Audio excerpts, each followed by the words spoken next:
안녕하십니까. 진세골 사랑의 집 이사장 주수일입니다. 오늘은 가정에서 가장의 가장 중요한 역할에 대해서 한번 생각을 해보겠습니다. 대부분의 사람들은 가정에서 가장의 역할은 처자식을 경제적으로 먹여 살리고 필요한 것을 공급하고 외부의 위험으로부터 가족들을 보호하는 것이라고 생각들을 하고 있습니다. 물론 이것도 가장의 책임입니다. 그런데 이런 현실적인 역할 외에 이것들보다 훨씬 더 중요한 것이 있는데 그것을 우리는 소홀히 하고 있습니다. 그것이 바로 가정재단의 제사장 역할이라는 것입니다. 제사장이란 직책은 원래 하나님과 인간 사이에서 중재자 역할을 하는 것입니다. 하나님께서는 인간 모두와 인격적인 관계를 가지시는 분이시지만 또 다른 한편으로는 인간들이 이루고 있는 모든 단체와도 다 특별한 관계를 가지고 계십니다. 그런데 인간들이 이루고 있는 가장 작은 단체가 바로 가정이고 이 가정의 머리가 바로 아버지인 것입니다. 그래서 아버지는 하나님 앞에서 그 집안의 머리로서 가정재단이 제사장이 되어야 되는 것입니다. 그렇다면 가정재단에서 제사장의 역할이란 무엇입니까? 구약 시대의 제사장의 역할이라는 것은 소와 양을 잡고 제단에 피를 뿌리며 제사를 지내는 것이었습니다. 그러나 지금은 그렇게 할 수가 없고 또 그렇게 할 필요도 없습니다. 그 대신 가정예배를 드리며 이 가정예배의 인도자의 역할을 확실하게 해야 되는 것입니다. 그리고 또 제사장의 임무는 백성들의 문제를 가지고 하나님 앞에 나아가는 것이었습니다.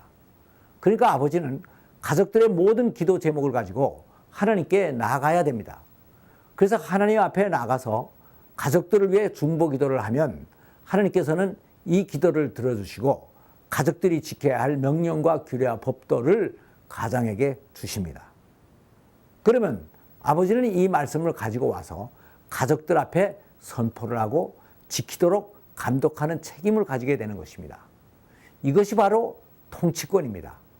그래서 이 제사장권은 통치를 하는 왕권과 밀접한 관계를 가지고 있습니다.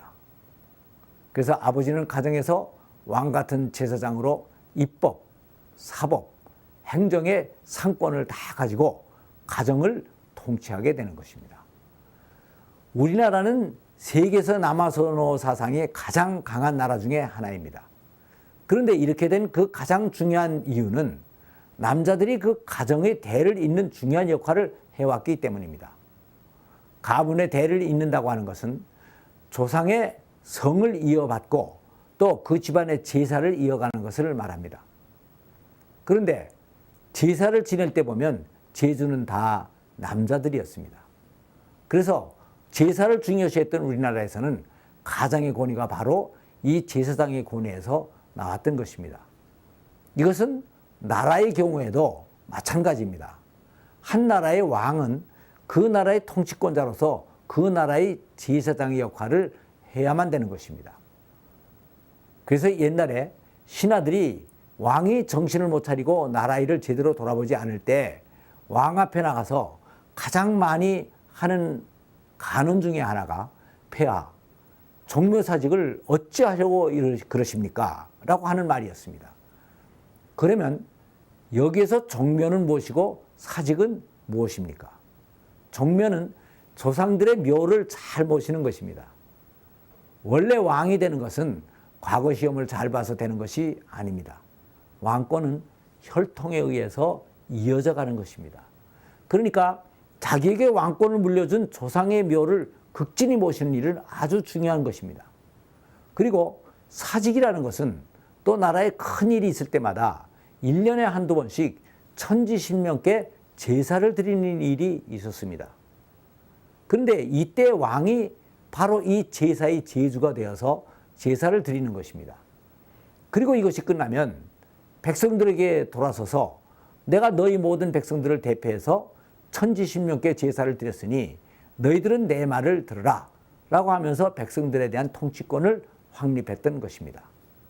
그래서 이 종묘와 사직은 왕권을 지탱하는 두 개의 기둥이었습니다. 그래서 이시조선은 인왕산을 뒤로 하고 경복궁을 앞에 짓고 그 앞에 광화문을 내다보면서 좌측에는 정묘, 우측에는 사직재단을 두고 나라를 다스렸던 것입니다.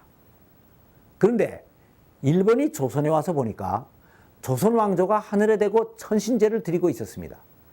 그런데 일본의 입장에서 보면 이 천신제는 일본 천황 폐하가 드려야 되는 것이고 조선 왕은 일본 천황의 명령을 받아서 통치만 하면 되는 것이었습니다. 그래서 조선 왕이 천신제를 지나지 못하게 하기 위해서 사직재단을 놀이터로 만들어서 사직공원으로 만들어버렸습니다. 그리고 너희 왕조의 조상이 뭐 그렇게 대단하냐라고 하는 의미에서 정묘 뒤에 창경궁을 동물원으로 만들어버렸던 것입니다. 동물원이란 결국은 동물의 우리간입니다.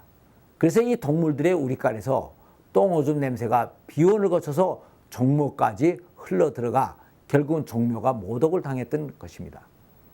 이렇게 종묘와 사직이 무너지니까 결국은 이시조선이 통치권을 잃고 망하게 됐던 것입니다.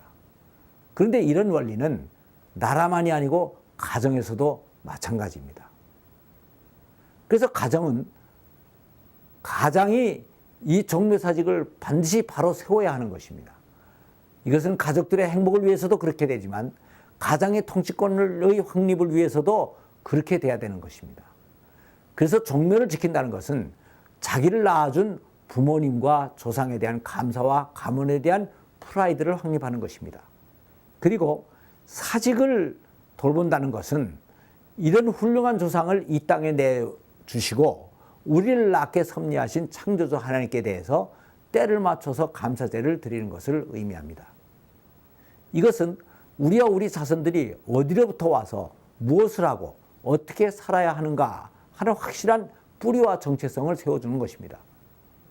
그래서 이것을 제대로 해야 가장의 모든 식구들로부터 권위를 인정받게 되고 따라서 식구들을 잘 통솔할 수가 있게 되는 것입니다. 제가 저희 가정생활을 돌아보면서 가장 잘한 것이 하나 있다면 그것은 바로 제가 가장이 된 후 평생 동안 매일 아침 가정에서 가정예배를 드려왔다는 것입니다.